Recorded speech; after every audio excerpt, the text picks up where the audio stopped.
My daughter squeezed my hand just firmly enough to sound convincing when she said, "You'll be well taken care of." But when the door clicked shut behind me, sharp and final like a judge's gavel, I knew deep down that something was wrong. The place smelled like lemony bleach mixed with stale fabric. One window was sealed tight. One bed sat there hard as a church pew. And a little camera blinked red in the corner like it was warning me. I didn't put up a fight when they took my bag. I didn't question the forms on the clipboard, or the neat signature Sharon had already scrawled across them.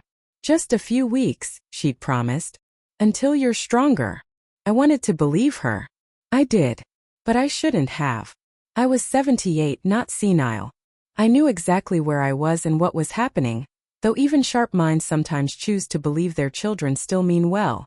The woman who escorted me in wore scrubs and a badge that only read K. Ruiz. She smiled the way flight attendants do when turbulence rattles the plane. "We'll check in every few hours. Meals are delivered right to your door." She pointed to a metal slot in the wall. "If you need anything, just press the button." Only there wasn't any button.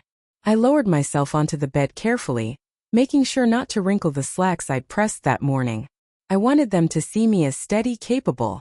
I hadn't even brought a robe or slippers. I told myself I wasn't moving in, just staying a while.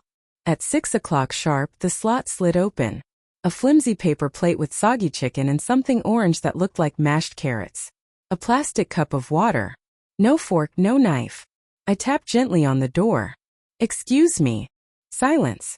So I ate with my fingers, slow and deliberate. It wasn't the worst thing I'd endured.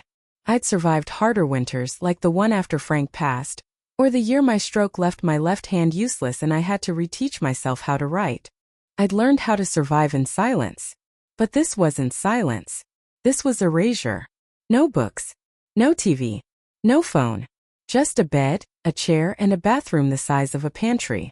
I searched every drawer, even under the mattress. Nothing. No clock, no calendar. Time was marked only by the slant of sunlight across the wall. I dragged the chair to face the camera and stared back at it. An hour passed, maybe two, before the light above dimmed. Either it was nightfall or someone wanted me to believe it was. I folded the napkin from dinner into a small square and placed it on the sill, leaving my mark. By morning it had vanished. Someone had entered while I slept, and I hadn't heard a thing. That scared me more than the camera. For 36 years I'd run a school library. Every day had its order, cataloging, repairing bindings, watching kids lug backpacks heavier than they were, still hungry for answers in books. I can still hear the turning of pages, the scratch of pencils, the quiet comfort only reading could bring. Now there was just this room, and the ache blooming in my temple. The next tray came at noon.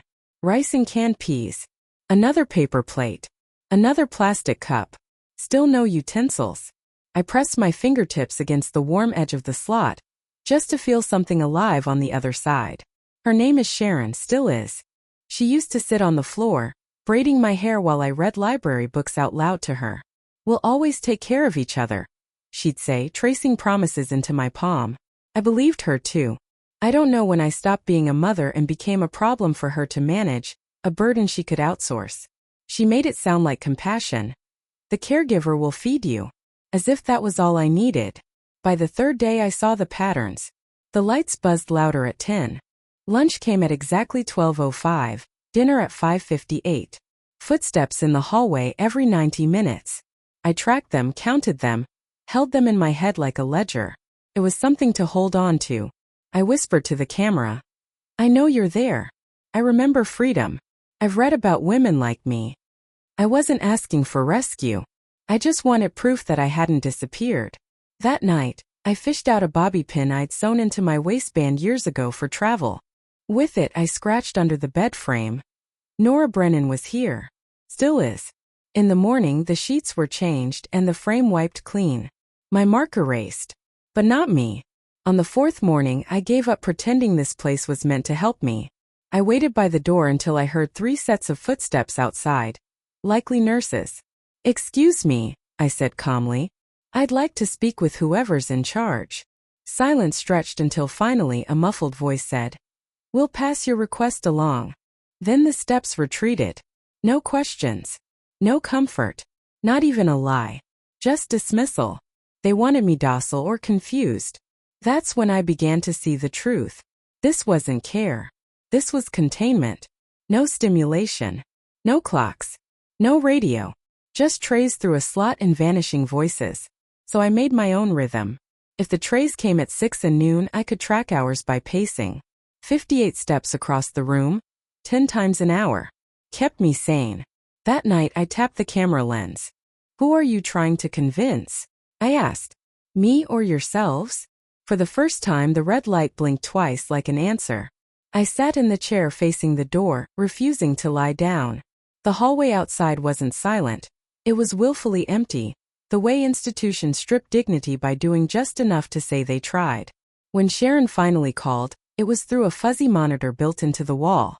Her voice was polished, clipped. Hi, Mom. Just checking in. How are they treating you? Like I'm a locked drawer, I said. Her eyes flicked sideways toward someone else in the room, I was sure. You're safe. That's what matters. Did you sign guardianship papers? I asked. Her mouth tightened. You're just here for observation. A few weeks, then we'll reassess. I pressed. She didn't answer. Do you remember when you broke your ankle at 12, jumping off the back fence?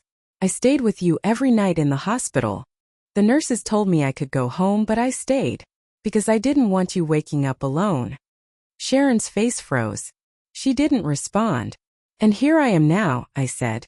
And you didn't even pack me a book. The screen went black.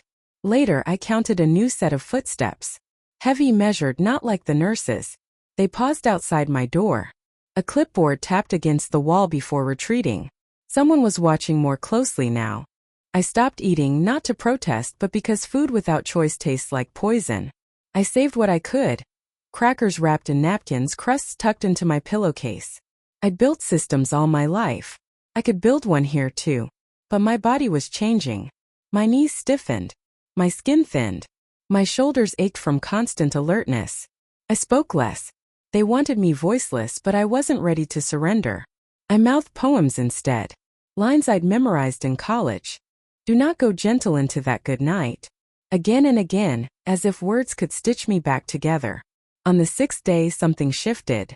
At noon the slot slid open but no food appeared. Just a folded scrap of lined paper. 5 words scrawled in pencil. You're not the only one. My hand shook as I held it close. Someone else was awake. Someone else knew.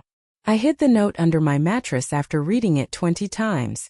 Those 5 words opened the walls wider than any plea I could have shouted. For the first time I felt a spark, not hope exactly, but purpose. If I wasn't alone, then I wasn't crazy. And if I wasn't crazy, then I could fight. No signs, no labels on the doors. I wondered if one of them belonged to Marisol or Dorothy. They ushered me into a small room with frosted glass and a low table.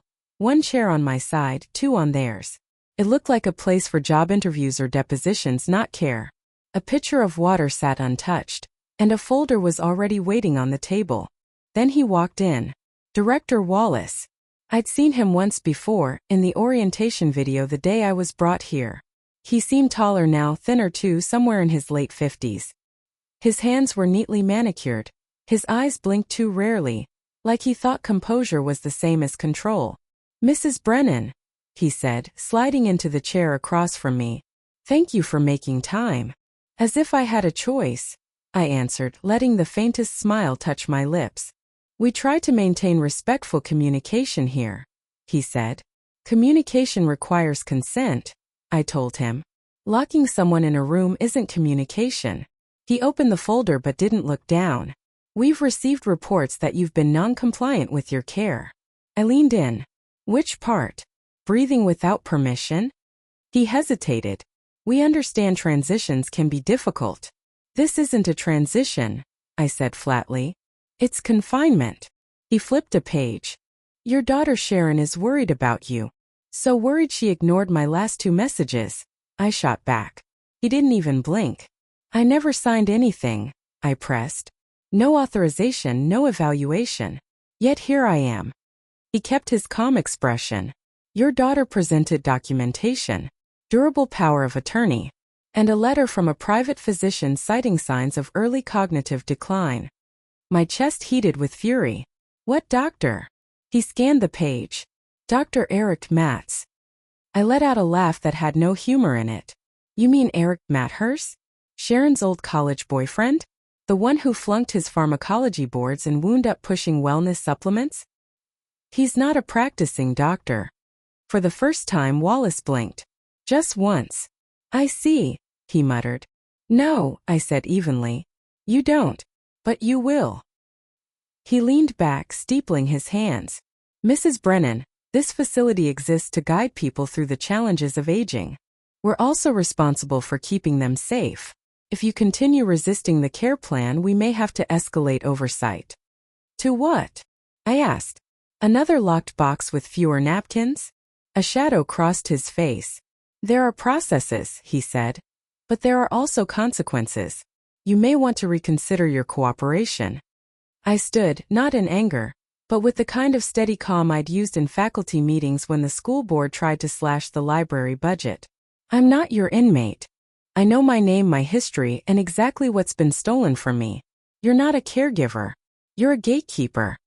The aide stirred, but Wallace raised his hand. You may return to your quarters, he said. For now. Back in the hallway, no one spoke. My knees hurt with every step, but I walked steady. Limping is a concession, and I gave them none. In my room, I sat for a long time. No tray arrived. The camera stayed dark. The silence felt heavier now, not empty but watchful. They had seen me, really seen me, and now my words lived in their records. That was good. Maya came late that night, her eyes rimmed red. You made noise, she whispered, half smiling. They noticed. That was the point, I told her. She slid something from her sleeve. A folded note. From Helen, she said softly. My throat tightened. I opened it carefully. One line written in Helen's sharp, familiar hand. I'm coming. Hold your ground. I folded it slowly and pressed it into my palm like a relic. I always have, I whispered back. The next morning the camera blinked again. Red, steady but faster now, impatient almost. I sat beneath it in my chair, silent. Let them blink. Let them record. Let them write their little reports. I'd already said what mattered. The room itself had heard me. No breakfast. No lunch. I recognized the tactic now. Their punishment wasn't noise, it was absence. They thought hunger would quiet me, make me fold. But I'd known hunger before. After Frank died, I scraped by on oatmeal and grief for months just to keep the library open. This wasn't new. Still, I knew what they were playing at. Starve the body, dull the mind, blur the days until protest turns to mumbling. Mumbling fades to silence, silence becomes erasure. I lay on the bed, staring at the ceiling. 6 by 8 acoustic tiles. One with a faint brown stain. Coffee maybe. Or water damage. That square became my clock. I watched the light shift across it, measuring hours with shadows. I whispered poems under my breath. I am not resigned, I said. Then Dickinson. Much madness is divinest sense. Words like anchors. By mid-afternoon I was lightheaded, trembling when I tried to stretch. My body needed food, but my spirit needed something else even more. A sign. Proof that Maya was safe. Proof Helen's note wasn't a trick. Proof this story hadn't already ended in silence behind a locked door. At dusk the tray slot opened. No plate. Just a napkin. Inside it. 3 sugar packets, 1 cracker and a note. They're watching me. Can't risk more. You're on the radar now. HW coming Friday. Friday. 2 days away. I ration like a monk. 1 packet dissolved into water. Another tucked away for tomorrow. The cracker I broke into 4, chewing each piece slowly, 30 chews a bite, the way I used to tell kids in health class. Slow down, let your brain catch up to your stomach. Now it was a ritual. That night I dreamt for the first time in weeks. Hallways without doors, only mirrors. In each one a version of me. Librarian Nora. Wife Nora. Mother Nora. And this one. None of them looked away. When I woke I wasn't hungry anymore. I was sharp. At 10 the next morning 2 aides entered. Not Maya. One carried a clipboard, sharp-jawed, voice like gravel. The other had a small recording device. We're conducting a reassessment, the woman said. Please sit. I wasn't notified, I answered. It's standard, she replied. You've shown elevated resistance. We need to reevaluate your risk profile. To your convenience? I asked. She said nothing, just tapped her pen. The man set the recorder down. State your full name, he said. I looked at the device and answered in my clearest voice, the same voice I used when calling a room of restless 8th graders to order. Nora Catherine Brennan. Born May 3, 1945. Former head librarian at Crestview School. Widowed. Mother of one. No diagnosed impairments. No guardianship assigned. And very much aware. The woman blinked. The man adjusted the recorder. They fired off 20 questions, dates, names, what year it was, who the president was, hypothetical nonsense like what I'd do if I found a wallet on the street. Then the real question. Do you believe the staff here acts in your best interest? That wasn't memory they were testing, it was compliance. I answered each question slowly, calmly, without a shred of anger. They were waiting for cracks. I gave them none. When they finished, the woman gathered her papers. We'll file our report. The man hesitated. You've got a strong voice, Mrs. Brennan. I always have, I told him. They left. I collapsed back on the bed, drained, not from the questions but from what they meant. They were building a case against me, word by word, stacking papers high enough to blot me out. But not today. Not yet. Helen was coming Friday. In the bathroom, I lifted the toilet lid. My first note was gone. In its place, a new one. Different paper, clean fold. I see them too. D. Another ally. Another voice. I lowered the lid gently. We are not ghosts, I whispered. We are not done. On the 10th day, I listened differently, not just to the noises in the hall, but to the silences between. That's how you learn in places like this. Not by what's said, but by what isn't. Maya didn't come that morning. No knock. No tray. No whisper. Nothing. I waited until midday, then tapped once on the wall. It had become my ritual, not just for the camera but for me. A statement. I'm still here. Then I said it out loud. Just once. I am still here. The camera didn't blink. Later, the tray opened with a clang. A rougher hand this time. Oatmeal unsweetened. A dry slice of toast. Nothing hidden. Just fuel to keep me upright. I ate it anyway, slowly, because strength was what I'd need. Tomorrow was Friday. Helen's Friday. That evening, footsteps stopped at my door. They lingered. I held still. A whisper too faint to make out. Then another, closer. The tray slot opened. I crouched, heart racing, and slid out what they'd pushed through. A thin white glove worn at the fingertips. Inside it, a folded paper towel. Scrawled words in block letters.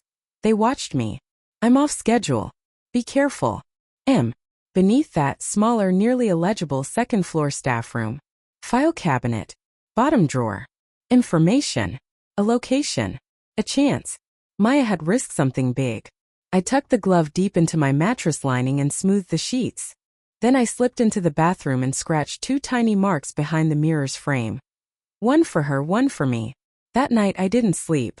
I sat with my back against the far wall, knees drawn tight, listening to every creak, every shuffle in the corridor. My mind spun faster than it had in years. I started mapping the place in my head, the distance from my room to the consultation hallway, the stairs that had to lead to a second floor, and the hidden file cabinet Maya had mentioned. Even if I never reached it, just knowing it was there gave me something I hadn't felt before. Reach. Morning came with a new aide, a man I'd never seen. He didn't speak. He simply unlocked the door with keys on a silent lanyard and motioned for me to follow. This time we turned left down a shorter hall with no windows. At the end he opened a door into a room that looked nothing like mine. Bright walls, cushioned chairs, a bowl of plastic fruit on a table. The kind of place meant to calm you like a dentist's waiting room. Helen wasn't there. Instead, Wallace stood by the window, clipboard in hand. He smiled. Mrs. Brennan, how are we feeling today? Still lucid, I answered. Good. I'd like to give you a brief update. Your daughter has requested a delay in visitation. There's been a miscommunication regarding your evaluation. Miscommunication? I repeated. That's a generous word. She's asked for more time to review her options. Until then, your stay will continue as arranged. He paused. Any questions? Yes, I said. How do you sleep at night? He didn't blink. With great care. Then he nodded at the aide, and I was escorted back without another word. Once inside my room again, I paced for nearly 2 hours. The news rattled me, but it also confirmed what I'd suspected. Helen had tried to reach me. Sharon had blocked her, which meant the storm was finally breaking the surface. That night, close to midnight, I sat under the camera's eye and whispered. I was always the quiet one, the bookworm, the listener. But silence isn't absence. You can take food, light voices, but you can't take knowing. You can't take memory. I remember who I am. Then I rose, tore the thin napkins they issued into strips, and stacked them neatly. I didn't know what they'd be used for, messages, bindings, markers, but they'd be ready. Friday came with silence thick enough to choke. No footsteps. No trays. No blinking camera. Just that heavy quiet that feels deliberate, louder than noise. I sat in the chair by my bed, spine straight, hair combed with my fingers, blouse smoothed as best I could. If Helen made it through the door, I needed her to see me as myself, not the paper figure they wanted me to become. She'd always had a way of entering rooms like a verdict. In law school, she once told me her professor had said, "Justice doesn't shout. It enters quietly and stops people mid-sentence." I hoped today would be one of those days. But I prepared myself for the other possibility. Absence. Around what I guess was 11, I heard it, footsteps that didn't match the others. A measured pair of heels followed by rubber-soled shoes. They stopped outside my door. A knock. "Mrs. Brennan," a voice called firmly. "You have a visitor." I stood before my knees even caught up. My throat tightened, but I kept silent. The door opened and there she was. Helen Worthington. Her silver hair twisted neatly into a knot, sharp eyes behind glasses on a gold chain. A navy coat, notepad under her arm, and that look she carried, the one that could peel paint from walls. "Good morning, Nora," she said, like we were in a courtroom and not this place pretending to be care. Behind her hovered a young staffer with a clipboard, looking unsure. "We've arranged a supervised conversation," he began. Helen turned to him slowly. "You'll arrange silence. I'm her legal counsel. This is privileged." He blinked, swallowed, and left. The door clicked shut behind him. We were alone. Helen studied me, eyes softening just a fraction. "You look tired." "I look like they want me to feel," I replied. She circled the room, scanning the camera, the tray slot, the corners. "They're running an old game. Guardianship without court order.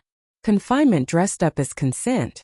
I've seen it before in elder exploitation cases. They call it monitoring. Safety. What it is theft." "I didn't sign anything." "I know. And even if you had, it wouldn't hold. Sharon used a third-party affidavit from a man with no license. I already spoke with the state board last night. For the first time in days, I felt my lungs expand. Can you get me out?" "I'm already working on it," she said. "But it takes time. Paperwork, hearings. In the meantime, keep recording details. Names, times, everything." "I've been doing that," I told her. "In the light fixture. Behind the mirror. Even one in the toilet tank." She almost smiled. "Still a librarian. They think I'm just old," I said. "That's their first mistake." Helen slid a sheet of paper across the table. "A property listing. My house. My name. Sharon listed as legal representative." "They tried to rush it," Helen said. "Listing went live 5 days ago. No offers yet. I filed an emergency injunction. It'll freeze the sale for now." I stared at the page. The photo showed my front porch, the railing I'd painted last summer, the begonias in bloom, the swing where I used to read. They were going to sell my life for a down payment. I folded the sheet slowly, precisely like an obituary. Helen pulled out another form. "This revokes power of attorney. If we can prove you're competent, this overrides everything. But you'll need to sign in front of an officer. Not today. Soon." I nodded. "I can wait." "You've waited long enough." She stood, pausing at the door. "Be ready. Once the freeze is active, they might move you. New facility. New tactics. You'll need to be louder than they expect." "I've been quiet for 60 years, I said. "Then speak like you've got something worth reclaiming." For the first time since being locked away, I smiled. As she stepped out, I called after her. "Tell them I remember everything." She didn't turn back. I already did. The door shut behind her with a soft thud. The room hadn't changed, same pale walls, same blinking camera, same stale air, but I had. Not because she brought an escape plan, but because she reminded me of something deeper. I was still allowed to want. To want justice. To want my name. To want my life back. Lunch came late, delivered by a girl I hadn't seen before. She avoided my eyes, slid the tray in, and vanished. On it sat bland pasta, a piece of buttered toast, and strangely a plastic spoon. They'd stripped spoons from me on day 2, too dangerous, they'd said. I didn't believe it came from them. It was a message. From Maya. I ate slowly, saved the toast crust, and used the spoon's handle to etch a message into my shoe lining. If moved, contact Worthington immediately. No consent. No decline. I wrapped it in plastic and pressed it flat. My joints ached, my fingers swollen, but pain was never a stop sign, just a toll booth. That afternoon no one came. No check-ins. I used the time to carve a hidden pocket in my mattress seam, big enough to hold notes or papers Helen might bring next. Around 5, the sound of a heavy cart rolled past. Not the food cart, something larger. Voices followed. You sure it's this room? One asked. So quiet, could be trouble, another answered. My pulse quickened. I hid the spoon under my pillow and straightened my blouse. The knock came. 2 men stepped in, security by stance, not uniform. One held a clipboard. The other stayed near the door. Mrs. Brennan, clipboard said. You've been selected for medical reassessment offsite. Temporary relocation. No, I said. This isn't optional. Transport is waiting. I do not consent, I answered steady. And you have no legal basis. You're not in a position to refuse. I have counsel, I said. Helen Worthington. Licensed, active. If you move me, it's unlawful detainment. I'll testify. The man by the door shifted. Clipboard's face tightened. Your daughter is being sued for fraudulent representation, he said. Try again, I cut in. The 2 exchanged glances. The one by the door muttered. She's got outside attention. Clipboard exhaled. We'll verify with Wallace. And just like that, they left. I lowered myself into the chair. My legs trembled, but I kept them steady. I had one around. Not the war, but around. The camera blinked faster now, almost frantic. I faced it squarely. You thought I'd be easy, I said aloud. But you're not the first place I've had to survive. And I know how paper works. I know how silence works. And I know how to wait. That night I stayed awake, scribbling names into the pillow seam with the spoon's tip. At the end I carved one last word, deeper than the rest, soon. Morning came with a knock. Not tentative, not polite, the kind that assumes entry. Wallace walked in without hesitation, a staff member trailing him with a thick manila folder. This time he didn't bother to smile. He didn't bother pretending this time, and that told me more than anything we were close. He stood by my bed. You've created quite a disruption, Mrs. Brennan. I stayed seated in my chair. No more than you deserve. He flicked a glance at the aide, who handed him the folder. Wallace spoke evenly. We've reviewed your recent interactions, visitor notes, behavior assessments, camera transcripts. It seems you've been actively working against the care plan. Which care plan would that be? I asked. The one where you lock me in a room and strip away my utensils? His expression didn't change. Your legal advocate's visit has caused confusion. We're exploring options. Good, I said. Explore faster. He opened the folder, slid a single sheet onto the table. This is a reassignment form. Temporary relocation to a facility with more structure and supervision. I didn't move. That's not a form. That's an ultimatum typed in Times New Roman. His nostrils flared. You're refusing care. I'm refusing fraud. I could see him recalculating. That's what men like him do. They measure outcomes in silence, searching for the path that makes the least noise. I knew the type. I'd faced them in budget meetings when they smiled through their manipulation, thinking patience equaled compliance. I hope you understand, he said finally, that people who interfere with patient care face consequences, including unauthorized staff. My body stiffened. Maya, you've already punished the wrong person once, I said. Don't do it again. Wallace gave a thin smile. We'll be in touch. He left. The click of the door echoed, and only then did I let myself sink back in the chair. My legs shook, but I didn't look down. That's how they win, by watching your body betray your words. Mine hadn't yet. For the next hour, I sat watching the light crawl across the wall like a clock that refused to tick. At noon the tray slot opened.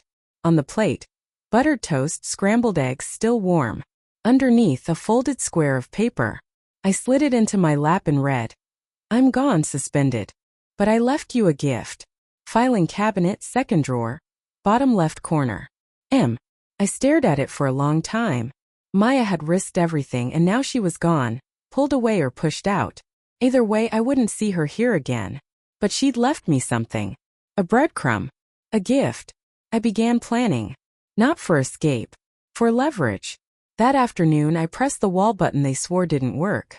Just once. A voice crackled overhead. State your need. I need to visit the second floor consult wing, I said calmly. Medical request. Tightness in my chest. A pause. Staff will evaluate. Half an hour later an aide arrived. I didn't know her. Neutral face, brisk movements. Consult wing, she said, opening the door. I followed through the hall into a narrow elevator that smelled of ammonia and stale air. The second floor looked newer, bright paint, fake plants, the kind of surface shine meant for donors. She led me to a side room. Empty chairs, ficus in the corner. I'll return in 10, she said and left. The second the door clicked, I moved. Across the hall, the staff room. I slipped inside. No cameras. No chatter. Just shelves, lockers, and one tall gray filing cabinet. I crouched, yanked open the second drawer. Inside, forms, intake files, ID copies. Bottom left corner, exactly where she'd said. A thin envelope marked with initials. I opened it. First page. Patient file, Brennan, Nora. Notes flagged by unauthorized aid. I flipped quickly. Maya's handwriting jumped off the page. Underlined. No psych eval. Camera use unregulated. No consent. Behind it, more. A typed but unsigned revocation of medical power of attorney, dated last year. A copy of a real estate listing. A handwritten schedule with staff names, security rotations. Evidence. I didn't take it. I didn't need to. I memorized the drawer, the envelope, the page order. By the time the aide returned, I was seated, breathing steady. No pain, she asked. Just passing, I said. Thank you. That night, I scratched a new word into the wood beneath my bed. Proof. Something had shifted, not in me but in the air around me. They weren't the only ones collecting anymore. By morning I was already dressed. Same pants as yesterday, blouse collar straightened. Thinning hair tied back with a strip of pillowcase cloth. There's a kind of armor in preparation. Mine wasn't metal or force, it was habit, intention, memory. They didn't bring breakfast. I didn't care. I sat in my chair by the door, ankles crossed, spine straight. Waiting like an old field general for the report from the front. Just before noon the door opened without warning. Helen stepped in. No escort. No announcement. Coat still buttoned, face sharp as a blade. She carried a thick folder, edges worn from use, the kind you only get when you've done the work. They stalled me at the desk, she said. 30 minutes of procedural nonsense. But they can't block me. I nodded once. They tried again yesterday. Her eyebrow arched. Removal, I said. Off-site reassignment. I refused. They backed down. Helen gave a grim smile. Good. She sat opposite me, opened the folder. Everything you told me has been corroborated. Maya's notes are intact. The medical power of attorney is incomplete. Sharon's affidavit has been flagged as fraudulent. And, she turned pages, you're not the only one. I leaned forward. There are 5 residents here under observational hold. No signed consent forms. No court-appointed oversight. Each with adult children suddenly filing for access to assets or property. My hands tightened on the armrests, not from shock, but from the grim certainty that what I'd feared was exactly true. I knew, I said. Helen nodded. We've filed an injunction. A judge is reviewing today. I'm also initiating an emergency petition for your release. We have enough evidence to demand an independent evaluation within 72 hours. What happens to Sharon? That depends, she said. The real estate sale is frozen. The bank flagged the account. If we prove intent, we can, I cut in. She closed the folder and met my eyes. I'll say this once. You saved yourself. I just put ink where you'd already put blood. I exhaled slowly. They called this caregiving. They locked me in a room with a blinking light and called it safety. She wanted the hard part over with, Helen said. Most people do. But that's not how dignity works. No, I agreed. Dignity is a practice, like forgiveness or grief. She stood. Tomorrow I'll bring the court liaison. If they try to move you, don't argue. Stall. Name names. Mention the petition. Say unlawful detainment. False guardianship. Loudly. I will. Helen placed her hand on the door. We'll get you out, Nora. I know. When she left, I stayed standing. I wanted my feet on the ground when the truth started cracking the walls. That night, the hallway was restless. Footsteps I didn't recognize. A door slammed open down the hall. A muffled voice shouted, "You can't." Then silence swallowed it whole. They were stirring because we were stirring. I pressed my lips against the doorframe and whispered to anyone listening. Dorothy, Marisol, Alfred. I don't know your faces, but I'm still here. And I haven't forgotten. I lay on the bed fully clothed, eyes open. The camera stayed dark. No tray came. No sound. They were deciding something. Fine. Let them. I wasn't deciding anymore. I was waiting for daylight. They came early, before breakfast, before lights, before I'd even risen to wash my face. 3 of them. One with a clipboard, one with a tablet, and one silent man who didn't blink. He didn't need to. He was the weight in the room. They didn't knock. They just entered like the air already belonged to them. Mrs. Brennan, clipboard said. You'll need to gather your things. I sat up slowly. Where are you taking me? He glanced at the tablet. A transfer has been initiated. By whom? Facility administration. Is this an emergency relocation? Silence. Do you have a transport order? More silence. I see, I said, swinging my feet to the floor. So this is an unofficial maneuver. A quiet extraction. The silent man shifted slightly. Not forward, just enough to remind me he wasn't here for questions. I rose slowly, steady this time. No trembling. They wanted fear from me, but I'd passed beyond that point. May I collect my things? I asked. Tablet gave a small nod. Quickly, I slipped on my shoes, pulled the folded note from the mattress lining, and tucked it into my waistband. The one with Helen's number, the staff schedule, the evidence list. I had copies hidden in 3 places now. I turned to face them. I'll walk with you, I said firmly. But I do not consent.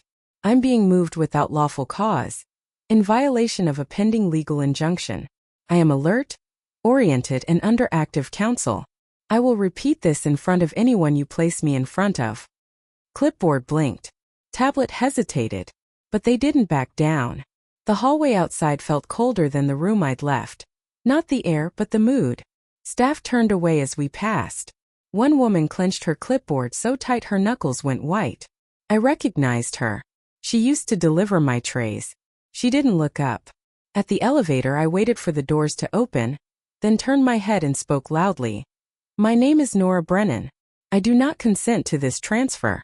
This is a violation of my rights under state elder protection law. Clipboard grabbed my elbow too hard. I yanked it free. That's assault, I said. His face flickered with shock. The elevator doors closed, sealing us in silence. The silence of a war room after defeat. They thought this was their reset, their final move. Get me out before Helen returned, before the court could act, before I testified. But I wasn't the same woman they had locked away 11 days ago. I knew the staff, the camera patterns, the meal schedules. I had allies. And I had my name back. The doors opened into a garage. A plain white van sat waiting. Then a voice cut through the air. Sharp. Certain. Stop. Everyone turned. Helen stood there, hair windblown, breath heavy but stance steady. Beside her, a man with a badge visible on a lanyard and a clipboard that carried real authority. Court injunction, Helen said, lifting a folder. Effective as of 7:32 this morning. Any further action will be considered obstruction. Tablet faltered. Silent Man didn't move. Clipboard reached for his phone. No need, Helen said. The sheriff's department is on its way. You'll want to be present when they arrive.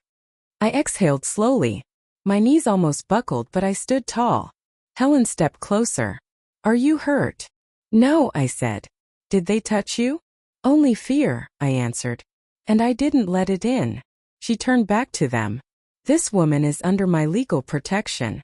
Move her again, and I'll file charges for criminal interference with court proceedings. Clipboard lowered his hand. Come on, Nora, Helen said.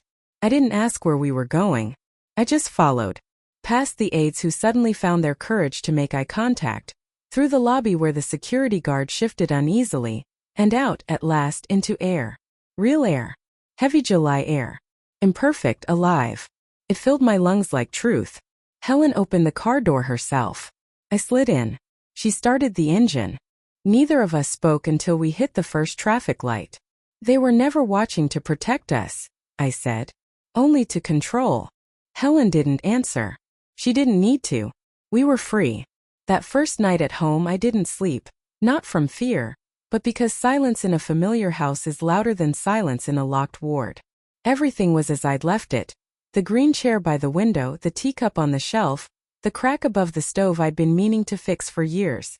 But the air was different. It wasn't the house that had shifted. It was me. My body didn't trust freedom yet. I still paused before opening doors. My ears still strained for footsteps in the night. Helen had stayed long enough to walk each room, eyes sharp like she was still searching for hidden traps. She made tea, took the spare key, promised to come back in the morning. When she left, I sat on the bed fully dressed, shoes by the door, as if I might need to run. I didn't. Still, I didn't sleep. In the morning I made toast and tea. I picked my own plate. I stirred with my own spoon. My spoon. A small act. A holy one. The mail came late. A letter from the bank, one from the county clerk, one from a law firm I didn't know. The bank confirmed my account freeze was lifted. Sharon's access revoked.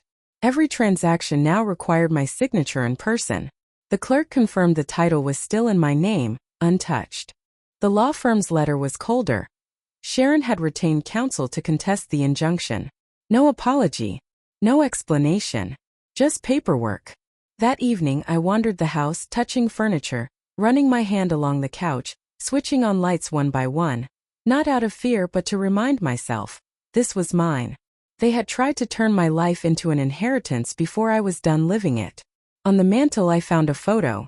Sharon at 6, missing a front tooth, holding her spelling bee ribbon. I remembered the word she'd won with magnanimous. She looked so proud. She hadn't always been like this. Entitlement grows slowly. Missed calls, skipped visits, forgotten birthdays. Fed by silence until it convinces someone they're owed what they were never meant to have. That night I wrote her a letter. Not for pity. Not to fix anything. Just truth. What they'd done. What she allowed. What she would never take again. I didn't mail it. I left it on the kitchen table where the sun would hit it first in the morning. A decision for later. I made another list, Dorothy Lynn. Maris Alpina. Alfred Milner. Beside each questions. Where are they? Who helps them? Are they still trapped? I wasn't going to escape and forget. Helen gave me a path, but they had given me a reason. That night I slept with the windows open. No locks. Just wind. Just the sound of my house breathing. And for the first time in weeks I dreamed of nothing. The next days I moved with purpose. Not frantic, deliberate. I made lists. Repaired what was broken. Called the locksmith. Cleaned the pantry. Opened every drawer, every cabinet. Touched my life back into place. Helen stopped by with updates. Sharon hadn't answered the court's requests for financial records. She ignored certified letters. Helen smirked. She's betting you'll retreat. Stay quiet. Go still. I almost laughed. Then she never knew me. We sat on the porch, summer pressing thick. My tea had gone cold and I liked it that way. Helen slid a folder across the table. 2 weeks until the hearing. But there's something else. Inside was a photo of 8 staff in blue scrubs. Maya's new clinic.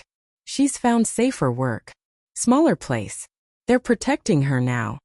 I stared at the picture for a long time. She reminded me what it feels like to be seen, I whispered. Helen nodded. She wasn't supposed to care. But she did. She's the reason you're out. No, I said. She's the reason I didn't break. Helen didn't argue. That afternoon, I wrote to the state ombudsman. Simple, clear. I listed Dorothy Marisol Alfred. Dates, schedules, the drawer, the note in the toilet tank, the fake evaluations. I sent copies to 2 local reporters. Not for headlines. For record. Because someone's mother is still locked away tonight while her daughter says, "Don't worry, she's being cared for." And it's a lie. The next day I went to the market. A woman waved, then hesitated. I heard you were away, she said. I told her. She lingered. I'm back, I added. You look good, she said. Strong. I had to be. At home, I carried in groceries and a bag of lemon candies, just because I used to love them. I filled the house with garlic and broth, opened every window. I sat at the table and reread the letter to Sharon. I didn't soften it. I added one line. You don't get to decide how my story ends. I folded it, slipped it in an envelope. Not stamped, not sealed. A reminder for me. The hearing was short. They often are when lies can't stand. The judge read the affidavits, scanned the evidence, asked me only 2 things. Do you feel safe in your home, Mrs. Brennan? Yes. Do you wish to maintain full legal autonomy? Yes. He signed the order within the hour. Sharon's power of attorney nullified. My rights restored. I thought I'd feel triumphant. I didn't. I just felt right. Balanced. Back where I belonged. Outside, Helen stood by her car. The air was thick, sticky. You're free now, she said. I always was, I replied. They just tried to make me forget. She nodded. Quiet. No hug. I didn't need comfort. I needed company. She gave me that. The weeks after, life returned slowly. Neighbors waved again. The phone rang with real voices. I went to town meetings, sat in the back, listened. One day I stopped at the library. They'd moved nonfiction. I didn't complain. They asked me to give a talk for Elder Awareness Month. I almost declined. Then I thought of Dorothy Marisol Alfred. I stood at that podium and told the truth. Calm. Clear. Not to accuse but to illuminate. When I finished, no applause at first. Then one person stood. Then another. Not cheering, respect. That was enough. Now letters arrive. Quiet ones. From women silenced. From sons carrying guilt. From daughters trying to undo harm they never saw coming. I answer what I can. I tell them what Maya told me. Start small. Start with a name. Some days I light a candle for those who never made it out. Some days I just sit on the porch listening to the wind. The letter to Sharon still sits on my counter. Maybe I'll never send it. Maybe she'll come to me, and I'll tell her what needs saying. Not to wound her, but to prove I survived despite her. I'm old. I'm tired. But I'm not broken. They tried to make me a patient file, a burden, a problem to be contained. But I was never a problem. I was a woman with a voice no one thought they'd hear again. And I used it. If this story found you, if you recognize yourself in it, don't look away. Share it. Speak it. Leave a trace. We're still here.